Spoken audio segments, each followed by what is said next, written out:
beginning this meeting of today, the 22nd of August, in which we warmly welcome all of you, all our sisters and our brothers that join us today from different corners of the world and from India also.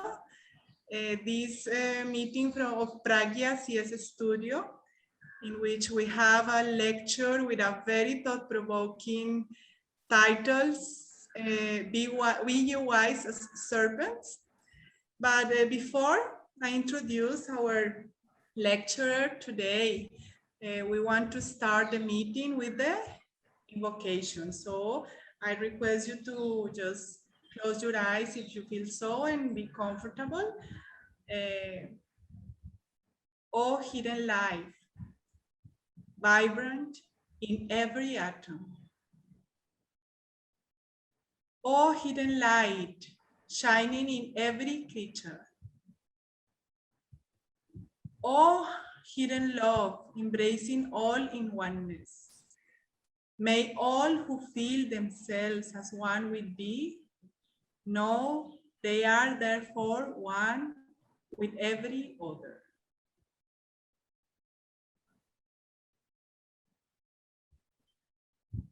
And with this sense of unity, I invite you all to listen to our dear sister Nancy Secrest. As I was telling you, if you have any question or any comment that you want to transmit to our dear Nancy, you can keep it ready for our question and answer session at the end of the lecture. You can either raise your hand or write it on the chat and we will convey to Sister Nancy. So Sister Nancy began studying metaphysics and comparative religion in her childhood. She encountered theosophy in her early 20s and joined the Theosophical Society in 1980.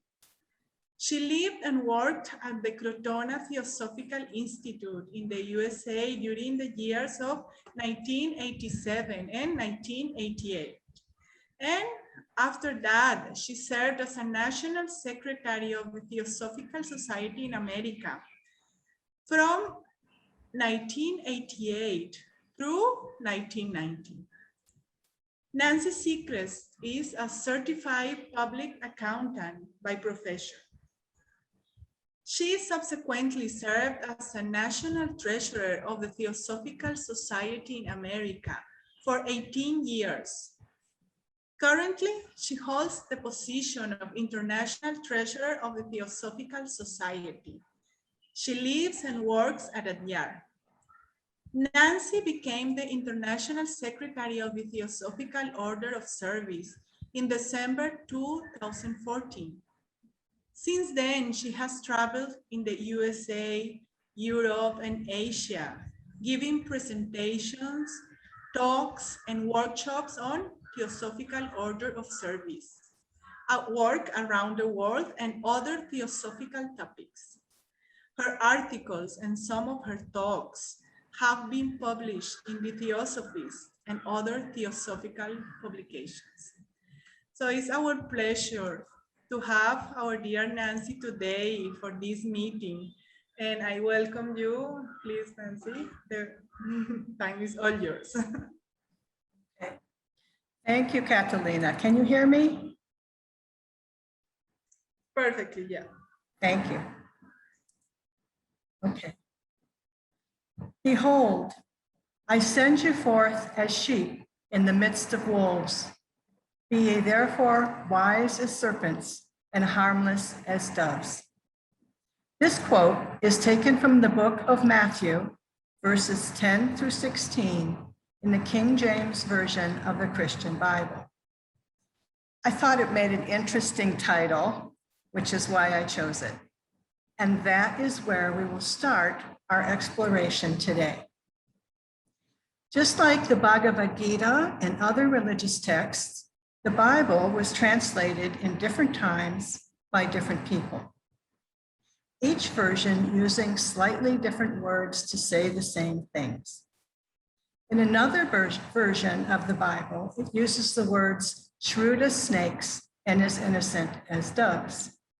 In this case, whether we are saying wise as serpents and harmless as doves, or shrewd as snakes and innocent as doves, we can see that the same thing is meant by both translations. Sometimes there are nuances of difference in differing translations, but not this time. Before going any further, I would like to give some context to these words, as there may be those listening today who are not familiar with the Christian faith. First of all, the main teachings of the Christian faith are found in a book called the Holy Bible. That much probably everybody knows. The Bible has two parts called the Old Testament and the New Testament. These, in turn, are broken into books, which are like chapters, and each of which tells a story or stories. For instance, the book of Genesis, the first book of the Bible, tells of the beginnings of everything, how the universe and mankind came into being. One could say cautiously, very cautiously, that Genesis is a very, very, very simplified and watered down version of cosmogenesis and anthropogenesis that we find in the Secret Doctrine. To me, this is understandable as it was written for the masses in story form. It's actually probably a little bit ludicrous to compare the one chapter in story language. Well, of course, cosmogenesis and anthropogenesis are pretty poetic as well, but really is not that much of a comparison. It's just that it's both talking about creation and the beginning of things. The histories and lessons from the book of the Old Testament are shared by Christian and Jewish religions. Those from the New Testament are shared by the Christian and Muslim religions. Both testaments contain many stories of ancient places, people, and happenings, all of which took place in the Middle East. Just as Hindu writings tell the stories of Rama, Sita, Hanuman, Krishna, and others, and Buddhist writings, the stories of the life of Buddha. The New Testament is filled mostly with the stories of the life of Jesus, who was also called Christ, and his disciples, and their work after his death. In the Christian faith, Jesus is thought to be the Son of God, not just figuratively, as in we are all the children of God, but quite literally, as the one and only begotten Son of God. This is why he is so very important to Christians. The books of the New Testament tell of his birth, life, and death, as written by 4 of his disciples, Matthew, Mark, Luke, and John. It is from the Gospel of Matthew that our quote was taken. The Gospels, as these 4 books are known, begin with Jesus' birth in a stable. That's what we celebrate at Christmas. Later, we see him teaching in a temple at the age of 12, where he is answering questions put to him by those who are thought to be sages. We see him later at the age of 30, gathering his disciples and speaking to large groups of people, teaching them with the use of parables or stories and performing miracles, including raising a man from the dead. We see the powers that be, the hierarchy in the temples and political circles, becoming aware of his teachings and afraid that he will usurp their power. All of this ends up with Jesus being sentenced to death by crucifixion, and after 3 days, gloriously rising from the dead, the ultimate miracle, in fulfillment of his destiny or dharma. That's what is celebrated at Easter. Now, getting back to the context of our quote, the night before Jesus is crucified, he calls his disciples together. There are 12 of them. He knows he is going to die. Some of the disciples are still hopeful that this won't happen. After all, how can anyone kill the Son of God? Surely God will intervene somehow, they think. Jesus knows that his death is his destiny. It's his purpose, what we would call his dharma. It's symbolic of being born again, the spiritual awakening. It must happen. Nothing will stop it. Therefore, he takes this last opportunity at what has become known as the Last Supper to give his disciples final instructions on how to behave after his death, how to carry his teachings forward without being killed themselves. He says to them, "Behold, I send you forth as sheep in the midst of wolves. Be ye therefore wise as serpents and harmless as doves." Jesus often used parables or stories when he was teaching crowds of people. In this case, he was using similes, which are figures of speech that compare two unlike things, serpents and doves, to instruct his disciples in how to behave after he was gone, when they would be left to continue his teachings. Just before he tells them to be wise as serpent and harmless as doves, he warns them that they are being sent out like sheep among the wolves. The world then, as now, could be a hostile place. For the followers of Jesus, as well as others throughout history who found themselves in similar circumstances. This was particularly true. In some places, this is still true today for Christians, for homosexuals, for anyone who can be seen as different. They can be considered a threat. When I started traveling abroad, I signed up for a service that's offered by the State Department in the United States. I receive notices if there is an uprising somewhere in the world and Americans are among those being targeted. They tell you how to get out of the country, that you should get out of the country, and they offer help. The early Christians were considered criminals, especially Jesus's disciples. Some of them were also crucified after Jesus's death, and many of his followers were killed. Christians in those days had to meet secretly. Those who advertised their faith could meet with death, and often did. You've heard of the Christians being eaten by the lions in the Colosseum and things like that.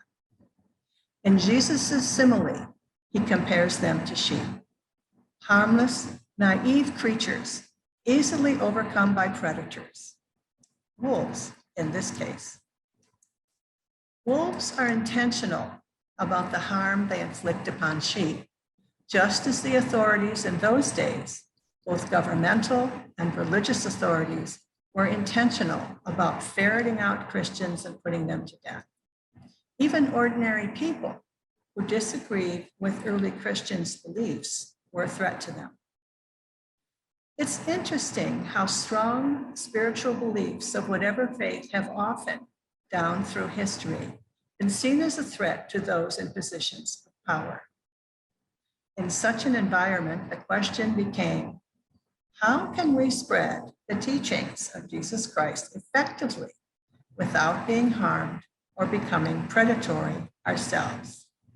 Jesus taught his followers that to be Christ-like in a godless world, they must combine the wisdom of the serpent and the harmlessness of the dove. In using these images, Jesus brought to mind the common proverbial view of serpents and doves. The serpent was seen as crafty or shrewd. someone who was able to turn circumstance to his or her advantage by using their mind, their knowledge and experience of people, their actions and reactions, and their knowledge of the laws of nature. Blavatsky, Besant, and others spoke much about the importance of knowing the laws of nature. Many people say that knowledge, tempered by experience, results in wisdom, although that is not all that makes up wisdom.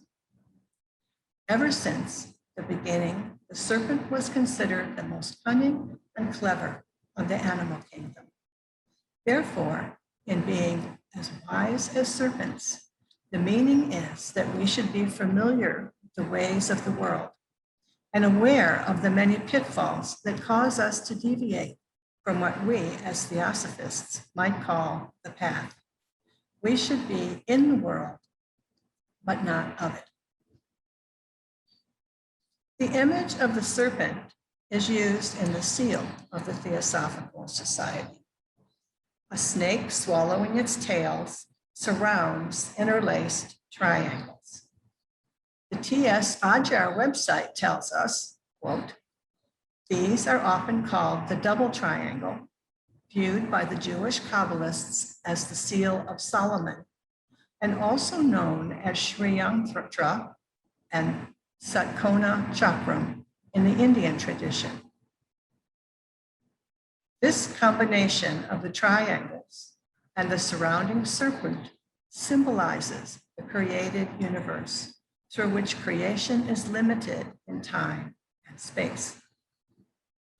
Apart from the significance of its surrounding the triangles, as mentioned above, the serpent itself has always been seen as a symbol of wisdom.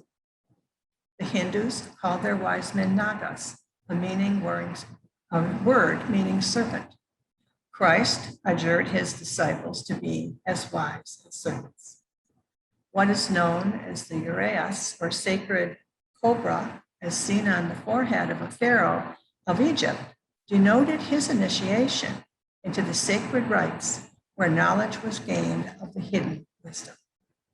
The serpent swallowing its tail represents the circle of the universe, the endlessness of the cyclic process of manifestation. And that's the end of the quote from the website. The dove, on the other hand, was thought of as innocent and harmless. Even today, doves are used as symbols of peace and purity, and snakes are thought of as sneaky. Most people don't mind having their character compared to a dove's purity and innocence, but some people recoil at the image of a serpent, no matter what the context. When Jesus told his disciples to be as wise as serpents and harmless as doves, he laid down a general principle that we can all take as how to act in the world.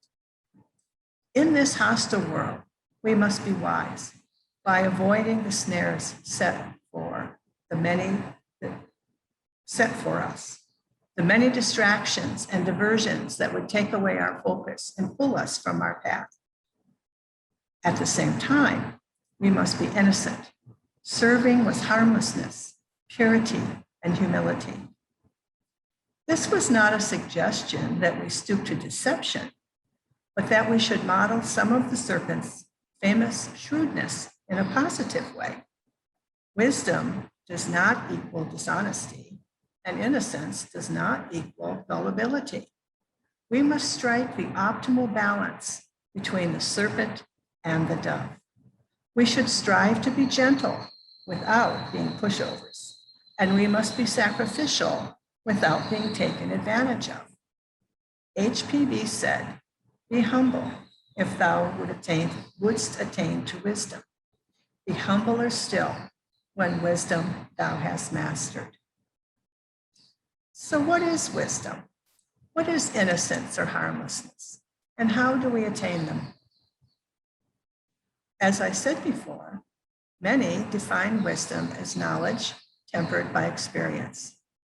Perhaps that's true of simple wisdom, but we want to dig deeper. I've been using the words and story of Jesus as a jumping off place, not because I want to promote Christianity, not at all. I'm a theosophist.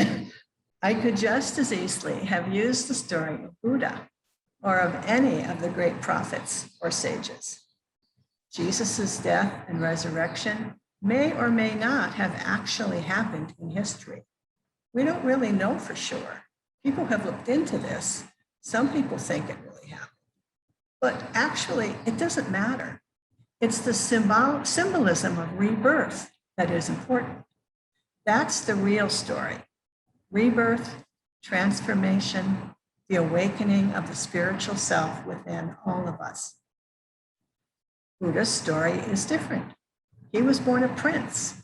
He was raised in a sheltered and privileged atmosphere. He happened to see the suffering of others accidentally. The realization of suffering and the shock it brought to him caused him to set out on a search for meaning.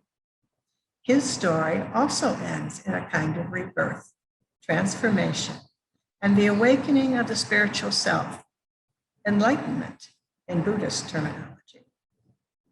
In Hinduism, Krishna teaches Arjuna by utilizing happenings between family members, culminating in warfare to encourage spiritual awakening. In the Upanishads, we read, "From the unreal, lead me to the real. From darkness, lead me to light. From death to immortality." Other religions have other examples.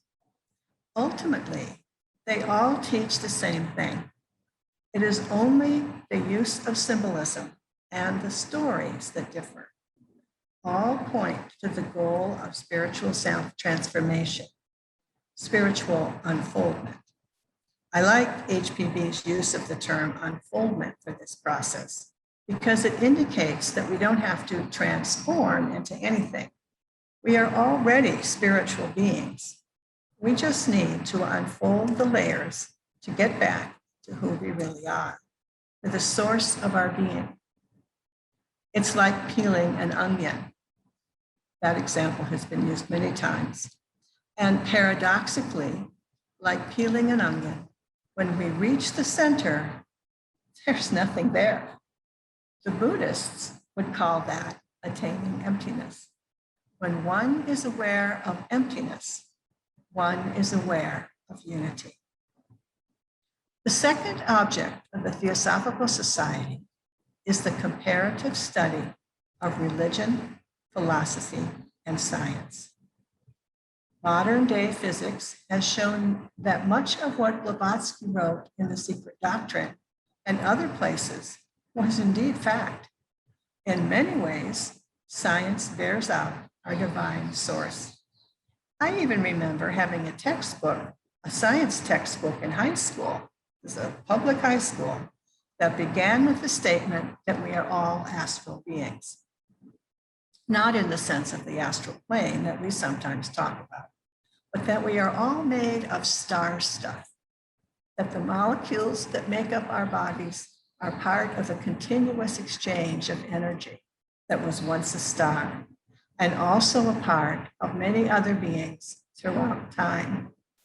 Thus, putting a scientific spin on the phrase, the oneness of all life. Albert Einstein put it beautifully when he said, quote, "We are slowed down sound and light waves, a walking bundle of frequencies tuned into the cosmos. We are souls dressed up in sacred biochemical garments, and our bodies are the instruments through which our souls play their music." Isn't that beautiful? From a scientist, too. What does it take to be wise? The way to wisdom is through spiritual unfoldment. What does it take to be harmless? The way to harmlessness is through spiritual unfoldment. In preparing this talk, I ran across this book by Rachel Naomi Remen, R-E-M-E-N.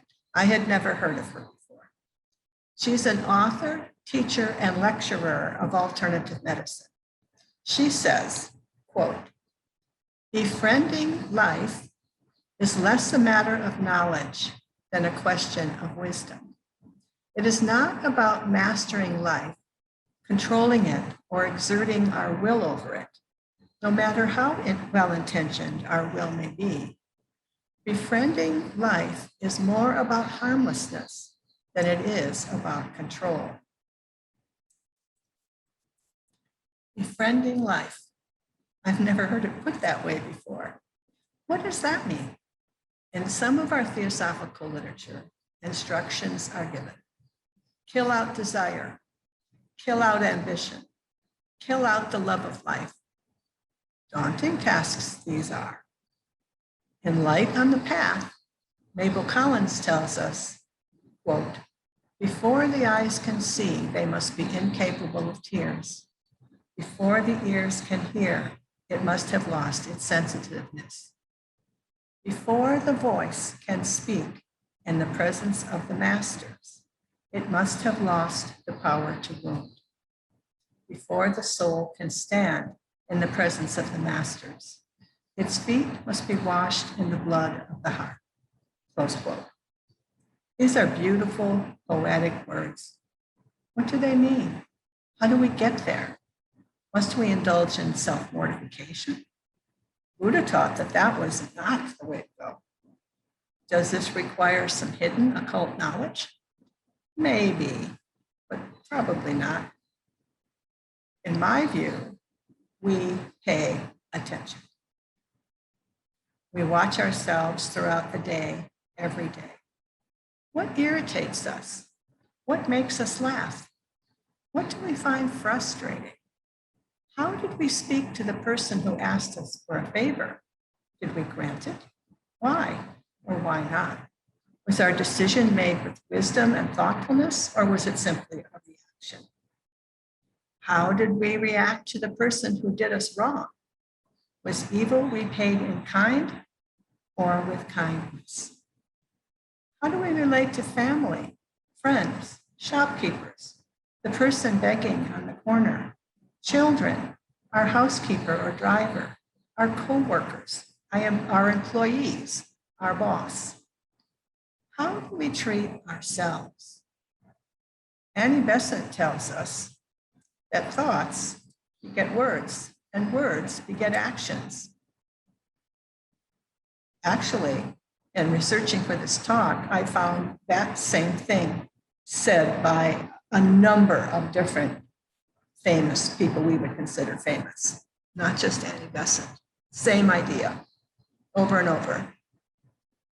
Can we watch our thoughts, our words, and our actions without judging ourselves? Can we simply note them? Can we be harmless both to others and to ourselves? Well, it is tempting during this process to correct our behavior. The purpose is to learn who we are by merely watching. Transformation takes care of itself. I have read in some of Krishnamurti's writings that we should not try to become anything. It's difficult to understand.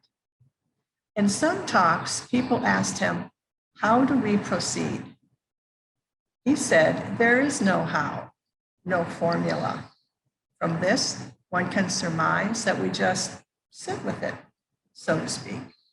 We pay attention to who we are from day to day, to what we think, what we say, how we act, and we don't form a judgment about it. That's the hardest part. It's just there. We just observe in the moment. As the New Age saying goes, we chop wood and carry water. We learn from this without trying to do or be anything. I've tried this. It's difficult not to get upset with oneself for not always acting in a way that we consider to be kind or gracious. It's painful to see ourselves repeating the same mistakes over and over again. Oh, drat, I did it again. But As in meditation, we acknowledge that thought and move on without judgment. I have every confidence that eventually insights will be gained in this way and behavior changes of itself as the true self unfolds. Hang on a second, I'm going to take a drink of water.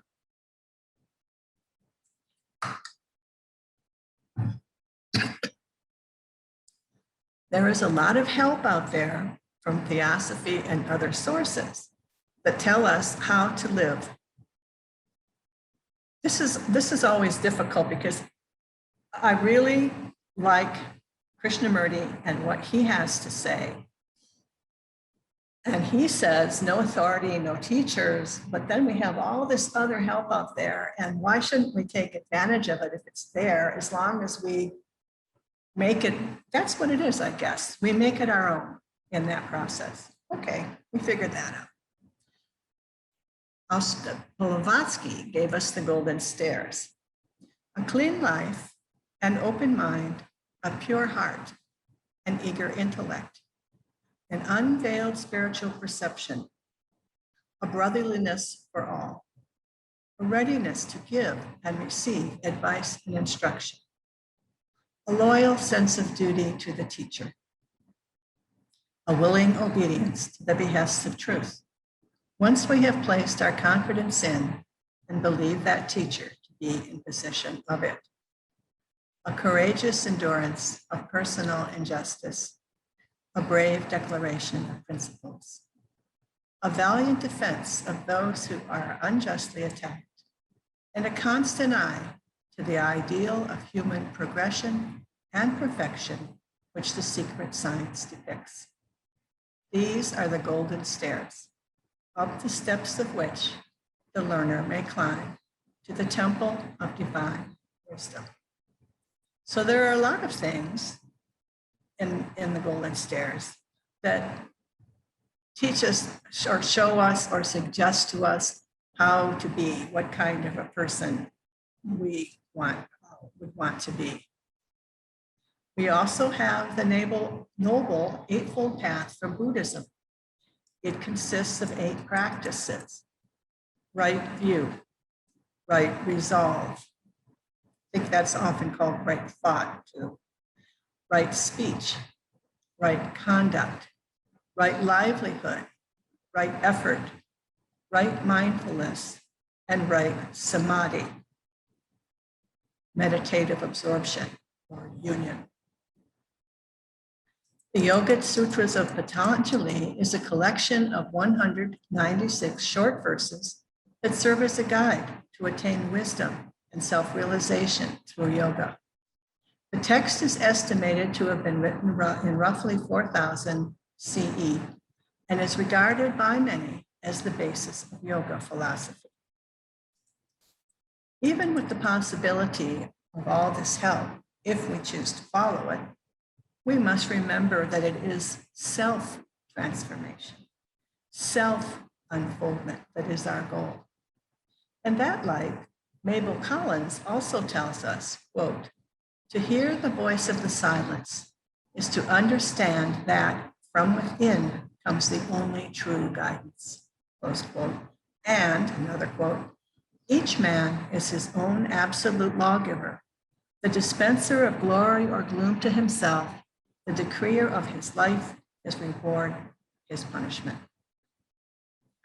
Returning to Krishnamurti, with his caution to us of relying on any authority or teacher, he said, in oneself lies the whole world.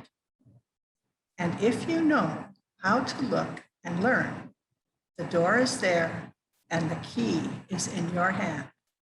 Nobody on earth can give you either the key or the door to open except yourself.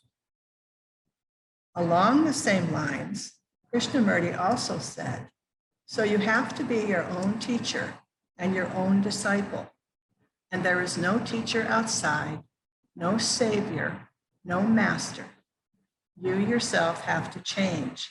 And therefore, you have to learn to observe, to know yourself, This learning about yourself is a fascinating and joyous business. Close quote. The mission of the Theosophical Society is to serve humanity by cultivating an ever-deepening understanding and realization of the ageless wisdom, spiritual self-transformation, and the unity of all life. In the TS, we talk about three aspects of the work: study, meditation, and service. All three are contained in our mission statement. We study the writings of our founders, Blavatsky, Alcott, and Judge. We study the talks and writings of those who came after them, Besant, Leadbeater, Krishnamurti, Mabel Collins, and others. We study the ancient, discern the common source and meaning each teaches in its own way. We study various philosophies, and we study science and the laws of nature in order to deepen our understanding of the universe and our place in it. By doing so, we cultivate an ever-deepening understanding of the ageless wisdom, both for ourselves and within others through the offering of talks, books, and so on. Meditation helps us in our realization of the ageless wisdom. It helps us to know how to put the ageless wisdom into practice today, how to serve humanity, both through teaching and sharing the ancient ageless wisdom and through simple humanitarian aid.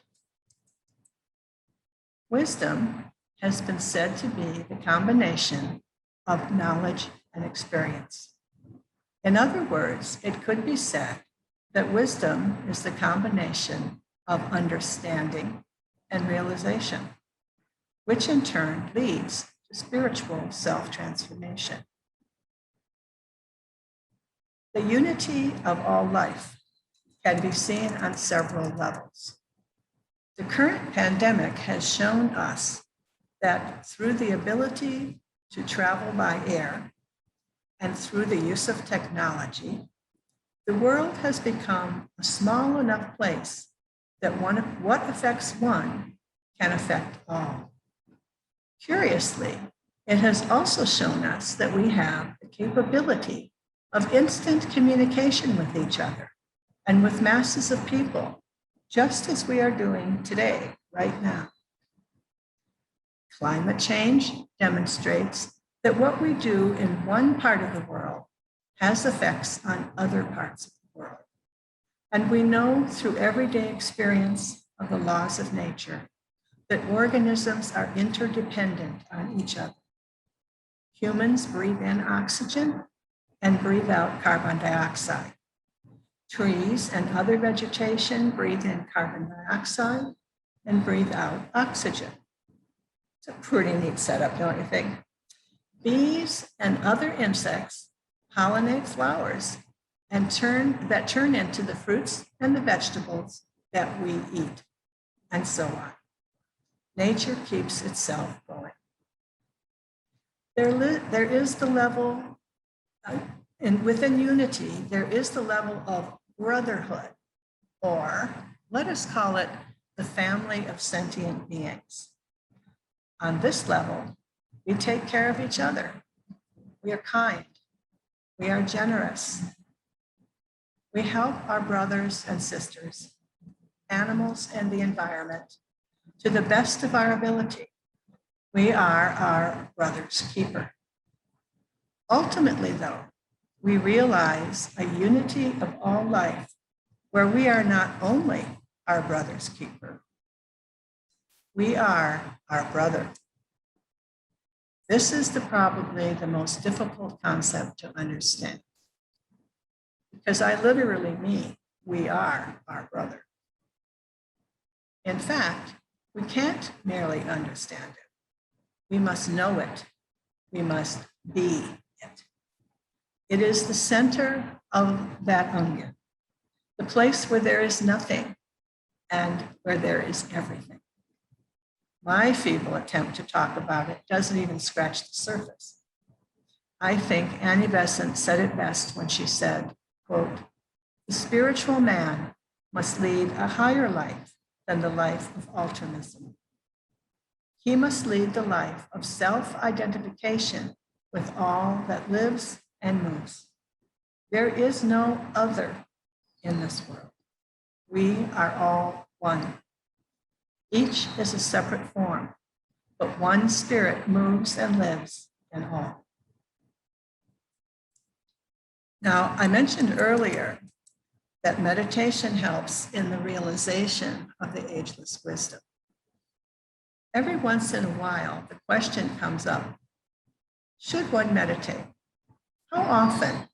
Or for how long? And is one type of meditation practice better than another? I find myself at a loss to answer this question when it is put to me. Meditation is something else that can be seen on different levels. There is formal meditation, a person's practice. This can be a specific type of meditation, focusing on an object or a word or sound, focusing on a divine personage or teacher, focusing on the breath or on the heart, or centering on loving kindness, insights, or many other purposes. A formal meditation practice also usually takes place at a chosen time of day or a specific length of time. If one has a formal meditation practice, the answers to the above questions are easy. One could simply say they practice loving kindness meditation for 30 minutes every morning. The thing about meditation, though, is that it doesn't end there. I like to tell a story about the first time I ever saw the Dalai Lama. I've been fortunate enough to see him several times. A group of friends and I had planned to go to the University of Michigan to hear the Dalai Lama speak. The night before, I laid out clothes for my son and me.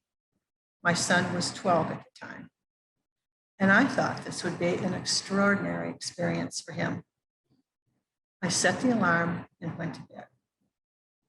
That night, I dreamed that one of my friends called me to say that the time and the building where the Dalai Lama was to speak had been changed, but that if we left right now, we could still make it on time.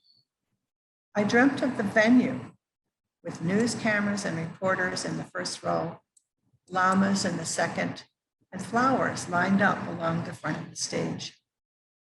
When we awoke the next morning, we got up and dressed, even though the alarm had not yet gone off. The phone rang. It was my friend.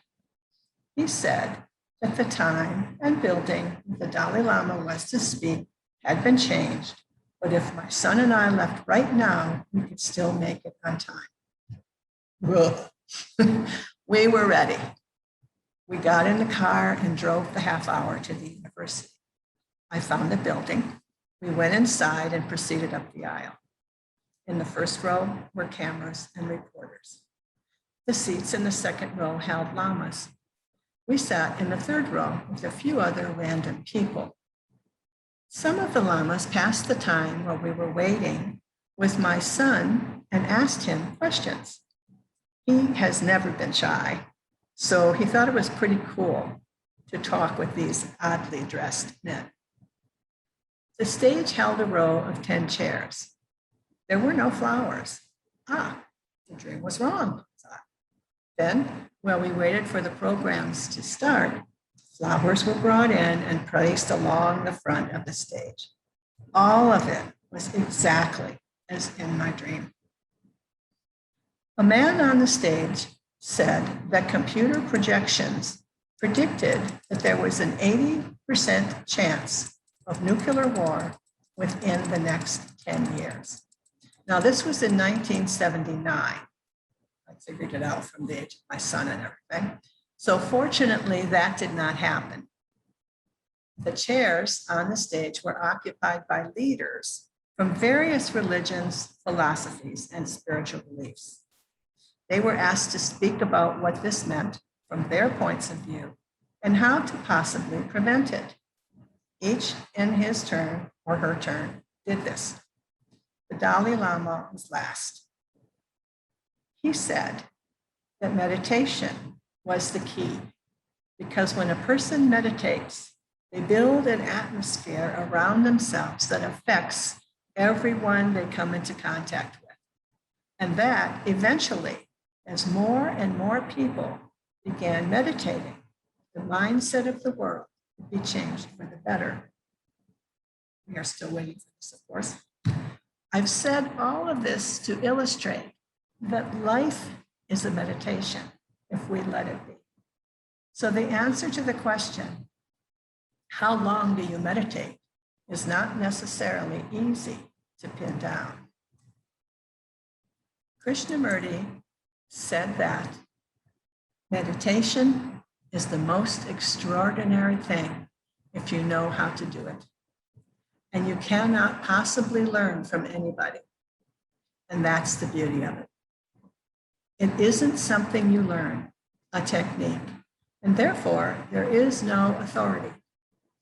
Therefore, if you will learn about yourself, watch the way you walk, the way you talk, how you eat, what you say, the gossip, the hate, the jealousy. If you are aware of it without any choice, all that is part of meditation. And as you go, as you journey, as that movement goes, all that movement is meditation. Then that movement is endless, timeless. And that's the end of the quote. I will end with these words from Mother Teresa, as I think they kind of tie together all that we have been exploring. She said, "If you are kind, people may accuse you of selfish, ulterior motives. Be kind anyway. If you are successful, you will win some false friends and true enemies. Succeed anyway. If you are honest and frank, people will try to cheat you. Be honest anyway. What you spend years building, someone could destroy overnight. Build anyway. If you find serenity and happiness, they may be jealous of you. Be happy anyway. The good you do today will often be forgotten by tomorrow. Do good anyway. Give the world the best you have, and it may never be enough. Give your best anyway. Once we know these things, that's the closing quote. Once we know these things, we are wise. Once we put this wisdom into practice in our daily lives, we are harmless. Be ye wise as serpents and harmless as doves. Thank you.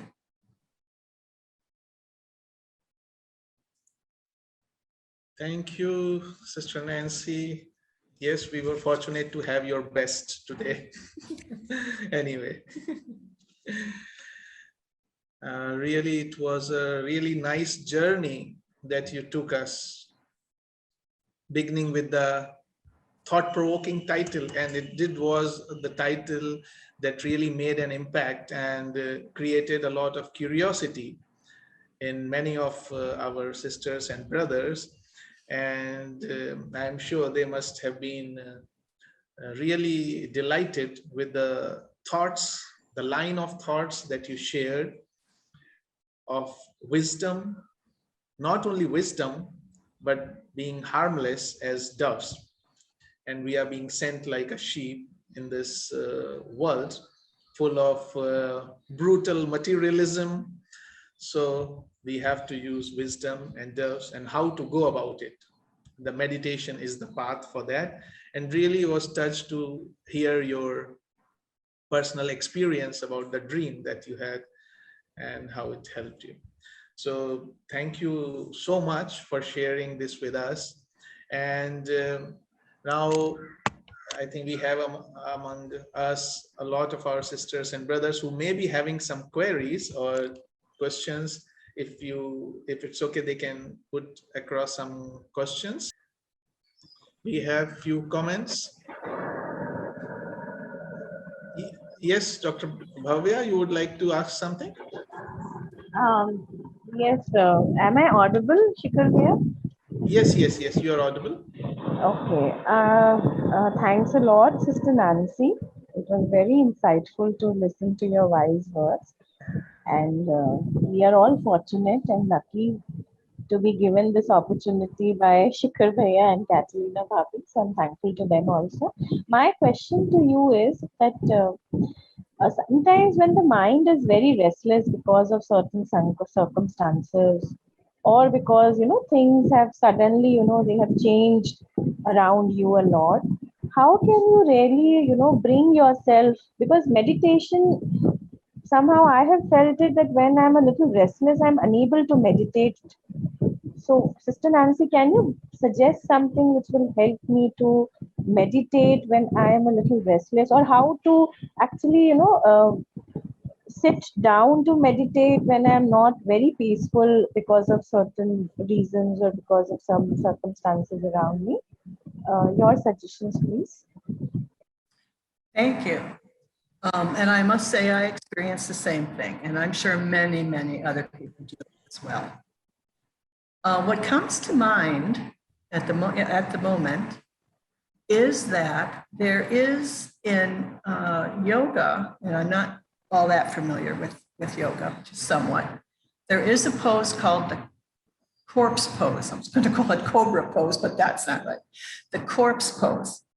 And when we meditate, we are told to sit quietly, either with our legs crossed or in a chair but the important thing is that your spine is erect.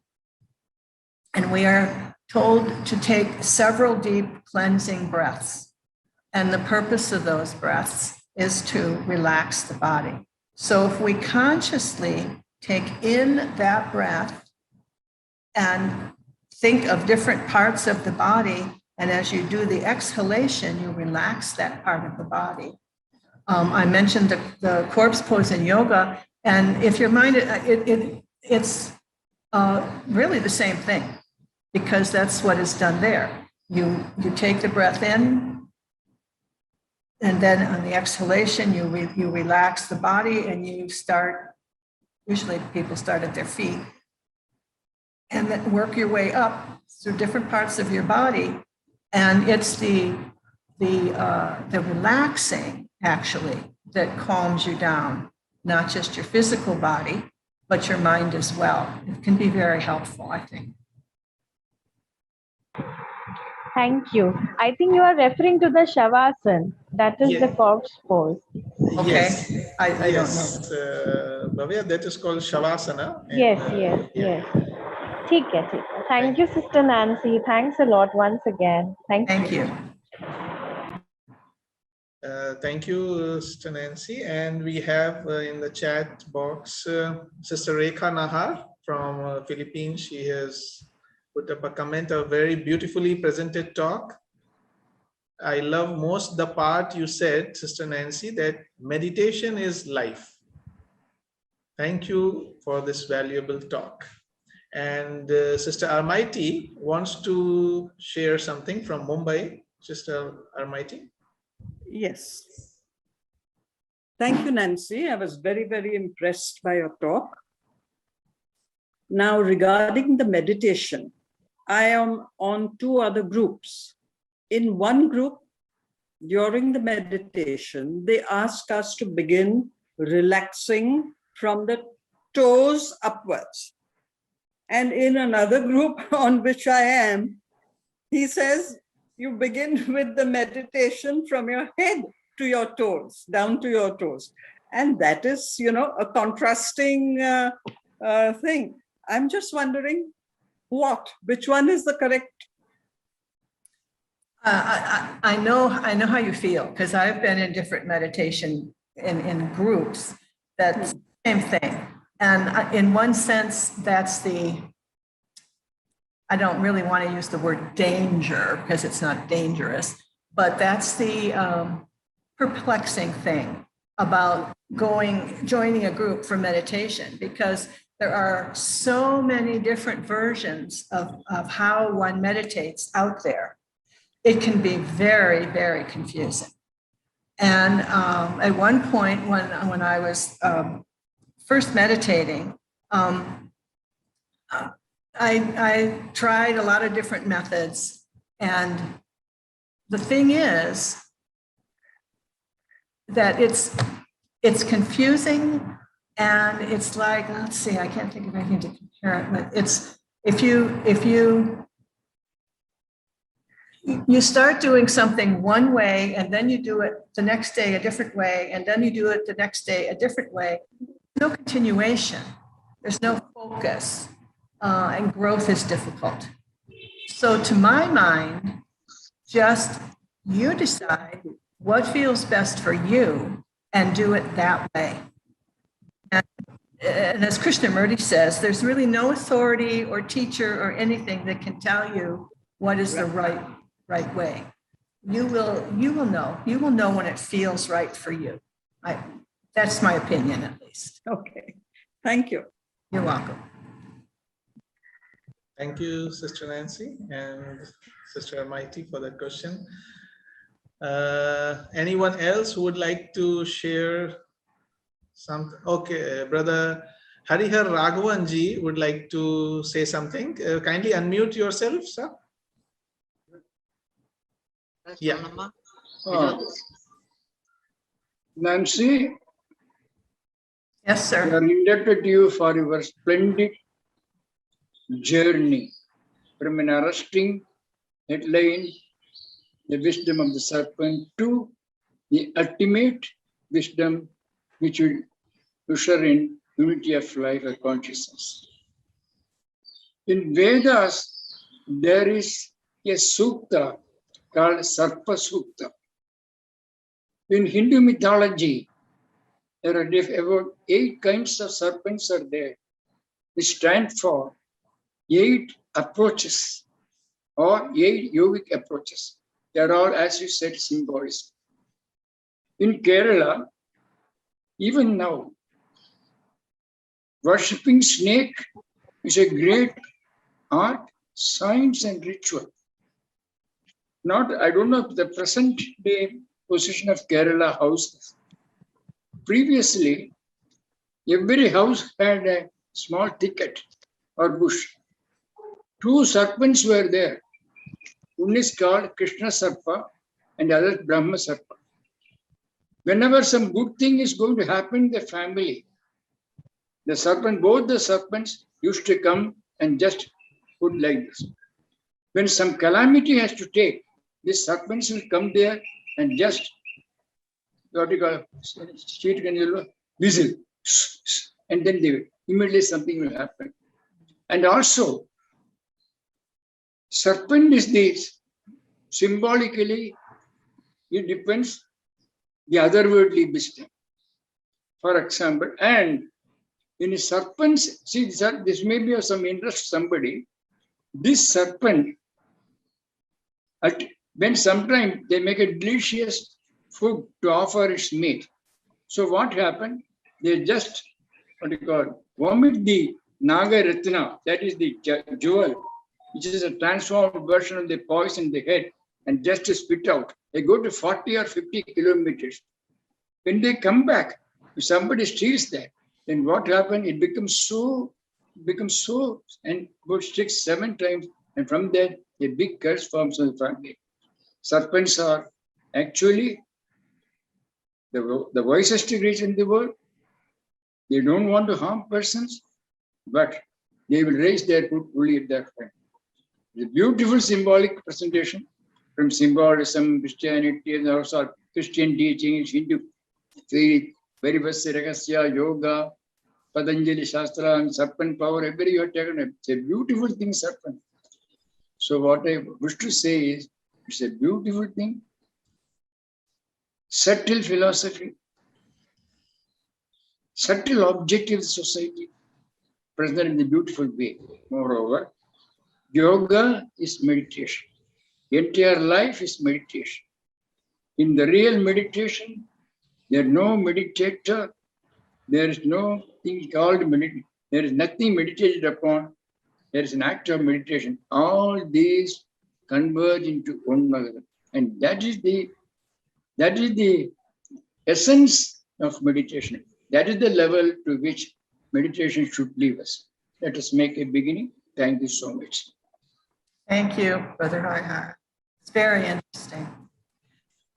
When I lived at Crotona in California in the United States, I had a little house, much like here in Adyar. And a couple of times I came home to my house and there was this big snake. It was a rat snake, I knew that. And this sort of wound up right in front of my front door. And I was never, even at the time, I thought my own feeling was a little odd because I was not afraid of it. Of course, it's not poisonous. But I always felt as though it was a protection, this rat snake. So, Rats. In our campus, there was a time when there were 15 to 16 different kinds of snakes, including the most poisonous snakes. But I had not heard any serpent biting anybody or anybody dying of snake bite. that's true. I have never heard of that here. Yeah. And in California, have cobras. The rat snake will eat that, bite them. But they do have rattlesnakes. And so they would protect, they're kind of a protection against rattlesnakes too, in that sense. The poisonous snakes. Thank you. Thank you, Brother Harihar Raghavanji and Sister Nancy. Anyone else would like to share something or ask a question? Please unmute yourself. Dinakaranji from Kerala, you would like to say something?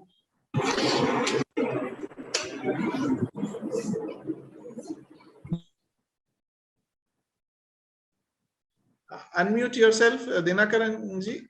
Unmute yourself. Yeah. You can hear me? Yes. Oh, thank you, Nancy, Sister Nancy, for your wonderful talk. I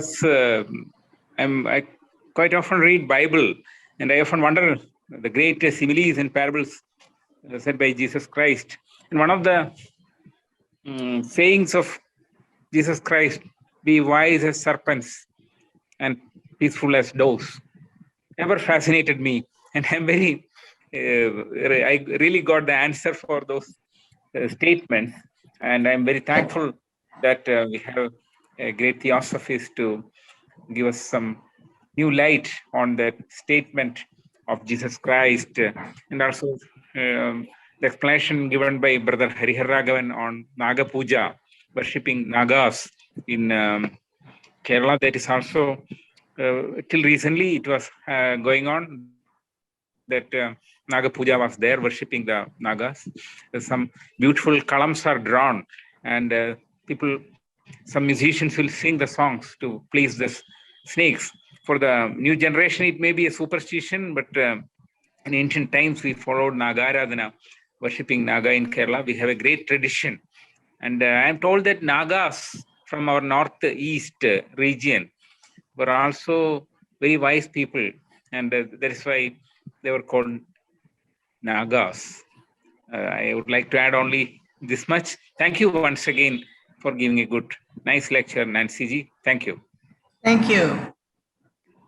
Yes, I think there is one species of creature which is highly misunderstood or has a dual meaning, are the serpents. Maybe due to the Garden of Eden story, if we take it in a literal sense, but if we go into the esoteric sense, the same serpent becomes a very wise or full of wisdom, as in Hindu mythology we see serpent everywhere. Vishnu is resting on Anantashesh. We have a Vasuki around Shiva's neck. And in different situations, there is always, and I think HPB wrote similarly as Nancy mentioned, that actually they represent the initiates. They were the initiates, and whenever there is some mention of them in a story, something is being talked about the initiation. So thank you, Dinakaranji, for that. I think Brother Shindeji wanted to say something. Yes, congratulations, Nancy. Very nice. Thank you have inspired us to think differently. As you mentioned, 4 rules of the light on the path. Before the eyes can see, they must have incapable of tears. Actually, snakes have no tears. That is what. Well, I know that. And before the ear can hear, it must have lost its sensitiveness. And they don't have ears either. They have lost the sensitiveness. And before the voice can speak in the presence of the master, it must have lost its power to wound. So tongue is biped. It is not helpful for producing any kind of sound. Yeah. So no question of speech there. And before the soul can stand in the presence of the master, its feet must have washed in the blood of heart. That means snakes have lost their feet. So no question of standing. So if you see all this, something, it is we are reading about the serpent fire and serpent wisdom. So serpent fire is that potential fire within all of us, and that activates our all energy centers. That is what esoteric knowledge says. Thank you for giving such inspiration for your talk. We all must love serpents. Thank you. Okay. Thank you. Thank you. Hello, Sashi. good morning, everybody. I would like to say that in Mexico we have a Quetzalcoatl and a snake. Yes, and I like very much your talk, especially the part when you say that theosophy is a study, meditation, and service, and life is a meditation. And I agree with you because I really think that every action that we do is a meditation. Thank you. Another. Thank you, Sister Maria, for joining and sharing your views. Okay, are there any other questions or sounds? The comments. Okay, we have a couple of comments in the chat box from Brother Charlie from Philippines. Thank you very much, Sister Nancy. Another inspired sharing from you. And Brother Pramil Divedi, thank you, Sister Nancy. It was a wonderful speech delivered by you. Regards.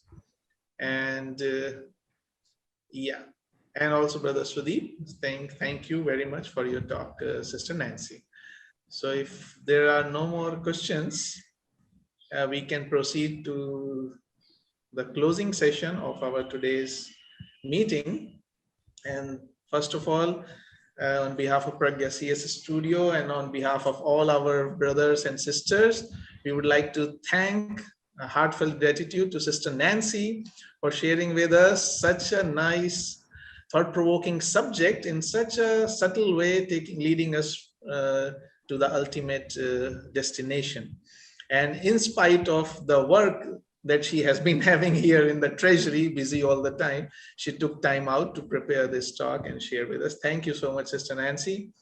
Also, we would like to thank all our brothers and sisters, delegates who joined today's session from Adyar, from India, and from Philippines, and from Mexico, and all other countries which I may not be knowing right now. I saw Bolivia.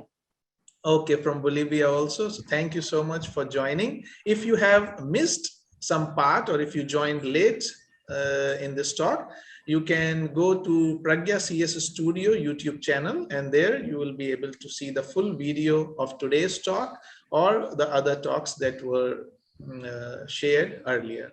So thank you so much. And few announcements for the coming talk, which I may not be knowing right now. next week. We are going to have joining. If you have missed some part, or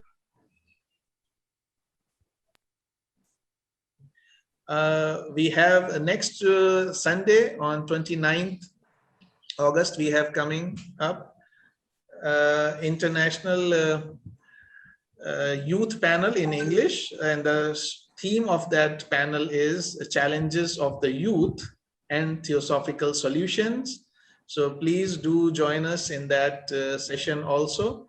And we have 4 panelists from different countries, young theosophists who will be sharing their views on this theme. And now, proceeding to our closing prayer, let us come together again, just like we invoked that immutable principle in the beginning. Let us share. Let us use our willpower and thought power to share all the peace and the bliss that we received with the whole of manifestation. Om.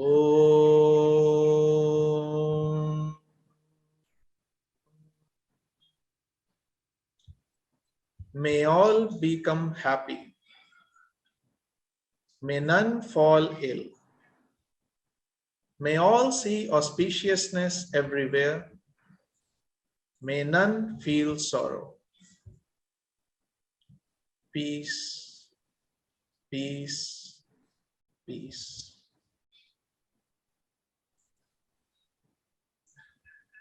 Thank you once again, everyone, for joining today's session. If you would like to convey your wishes to Sister Nancy directly, you can unmute yourself and convey to her in 1 minute. We will end the meeting after 1 minute. Thank you.